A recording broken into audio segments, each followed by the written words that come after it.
આ મેથી છે જે બજારમાં માર્કેટમાં આપણે બ્રાન્ડેડ કંપનીઓ જે સેલ કરતી હોય છે, બોક્સ પેકિંગમાં મળે છે તે છે. એનો કલર અને ટેક્સચર જોઈ શકો છો. અને આ બંને મેથી છે જે મેં બે અલગ રીતેથી બનાવેલી છે, જેમાં આપણે ઓવન કે તડકામાં સુકાવ્યા વગર બનાવશું. કલર જોઈ શકો છો, એકદમ લીલોછમ આપણો મેથીનો કલર આવ્યો છે. આ વચ્ચેની મેથી છે માર્કેટની છે, આજુબાજુની મેથી છે એ આપણે ઘરે બનાવેલી છે. તો આજે આપણે ઓવન કે તડકામાં સુકાયા વગર કસૂરી મેથી બનાવશો. તો કસૂરી મેથી બનાવવા માટે પહેલાં તો આવે છે કે મેથી કેવી લેવી. તો આવી રીતે માર્કેટમાં જે લાંબા પત્તાવાળી મેથીની ભાજી હોય એનો જ યુઝ કરવાનો છે. દેશી મેથી કે મોટા પાંદડાવાળી મેથીનો યુઝ નથી કરવાનો. આવી રીતે પાતળી અને લાંબા જે પાન હોય છે એ જ મેથીનો આપણે યુઝ કરવાનો છે. હવે આનામાંથી જે કૂણા ડાળીઓ હશે એને આપણે ડાળખીઓ સાથે જ લઈ લેશું. જો જાડી ડાળી હોય તો એનો ઉપયોગ ના કરીશું. આવી રીતે કૂણી ડાળી છે તો એને આપણે આવી રીતે વીણી લેશું. તો આવી રીતે આપણે બધી મેથીને પહેલાં સાફ કરી લેવાની છે. તો આવી રીતે મેં અહીં બધી મેથીને સાફ કરી લીધી છે. હવે આ મેથીમાં માટી કચરો ઘણો બધો હોય છે, તો સૌપ્રથમ તો આપણે એને છૂટ પાણીથી ધોઈ લઈશું.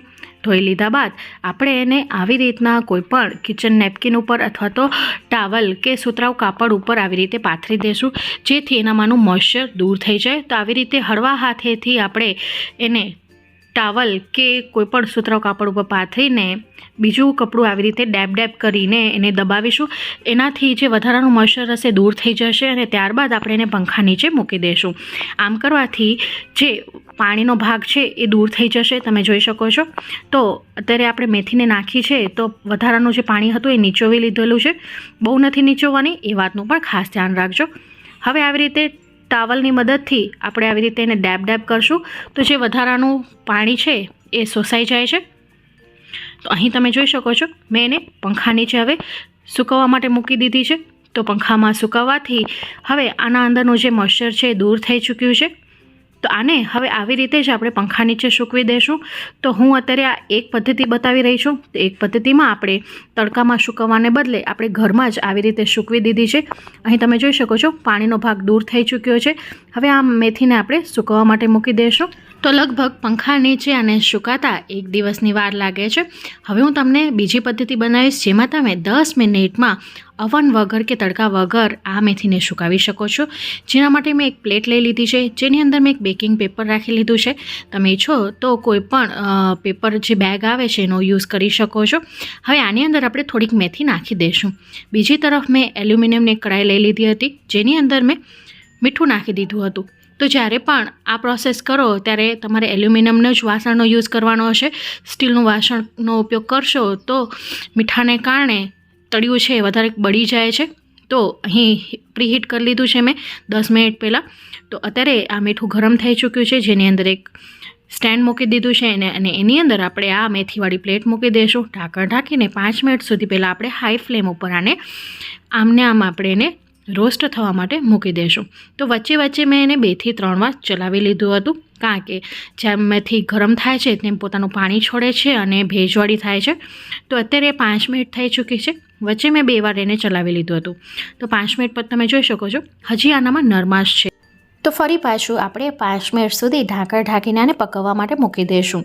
તો 5 મિનિટ પછી તમે જોશો કે મેથી એકદમ લીલીછમ હશે, એનો કલર પણ જળવાયેલો રહેશે અને એકદમ ક્રિસ્પી થઈ ચૂકી હશે. તો વચ્ચે મેં 2 વાર એને ઉથલ પાથલ કરી લીધી હતી. તો 5 મિનિટ પછી તમે જોઈ શકો છો એકદમ ક્રિસ્પી આપણી મેથી તૈયાર છે. તો એ કેવી રીતે ખબર પડે? તો આવી રીતે હાથોની મદદથી એને દબાવીને જોતાં એકદમ એનું જે મોઇશ્ચર છે જતું રહ્યું હશે. આવી રીતે બુરું થઈ જાય ત્યાં સુધી આપણે એને પકાવવાની છે. બધાના ગેસના બર્નર અલગ હોય છે, તો 10 થી 12 મિનિટ પણ થઈ શકે છે. તો એ વાતનું ચિંતા ના કરીશું. હવે આને મૂકી દઈશું સાઈડમાં. આ એ મેથી છે જે આપણે પંખા નીચે સૂકવી હતી. પંખા નીચે સૂકવેલી મેથીમાં તમે જોઈ શકો છો આવી રીતે દબાવતા એ બુરું નથી થતી. તો આનામાં એક પ્રોસેસ કરવી ખૂબ જ જરૂરી છે, જેના માટે આપણે જાડા તળિયાવાળી એક કઢાઈ લઈ લીધી છે. એની અંદર આપણે આ મેથીને નાખી દીધી છે અને ગેસની ફ્લેમને આપણે એકદમ સ્લો કરી નાખી છે. સ્લો ફ્લેમ ઉપર આપણે એને કન્ટિન્યુ ચલાવીશું. અત્યારે તમે મેથીનો કલર જોઈ શકો છો.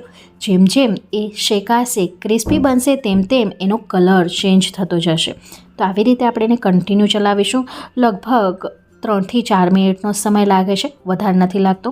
આ સમયે મેથીની સુગંધ ખૂબ જ સરસ આવી રહી છે.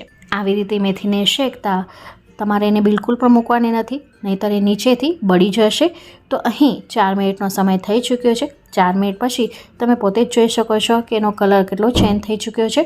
કલર ચેન્જ થઈ જાય છતાં પણ આપણે આવી રીતે થોડીક મેથીને હાથોમાં લઈને એને દબાવીને જોઈ લેવાની છે. જો એ બુરું થાય તો સમજી લેવાનું કે પરફેક્ટ તૈયાર છે. તો અહીં તમે જોઈ શકો છો આ મેથી આપણી બુરું થાય છે. તો હવે આને આપણે કાઢી લઈશું પ્લેટમાં.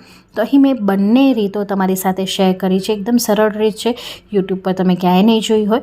તો આ મેથી છે જે આપણે સૂકવીને શેકીને તૈયાર કરેલી છે, અને આ મેથી છે જે આપણે બેકિંગ પ્રોસેસથી તૈયાર કરી છે. કલર જોઈ શકો છો.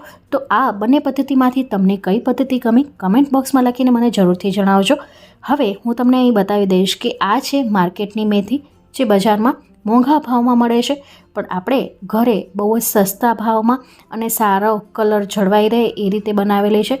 તો ફ્રેન્ડ્સ, આજની આ વિડીયો તમને કોઈ પણ કારણોસર ઇન્ફોર્મેટિવ લાગી હોય તો પ્લીઝ મને સપોર્ટ કરજો. મને સપોર્ટ કરવા માટે તમે મારા વિડીયોને લાઇક કરી શકો છો, શેર કરી શકો છો, તમારા ફ્રેન્ડ્સ અને ફેમિલી સાથે શેર કરવાનું ભૂલતા નહીં. બાજુમાં આપેલી બેલ બટનને દબાવીને ઓલનું નોટિફિકેશન દબાવજો, જેથી મારા આવનારા વિડીયોઝની નોટિફિકેશન તમને મળતી રહે. હું ફરી મળીશ હજી એક આવી જ નવી ઇન્ફોર્મેટિવ વિડીયો સાથે. ત્યાં સુધી આવજો.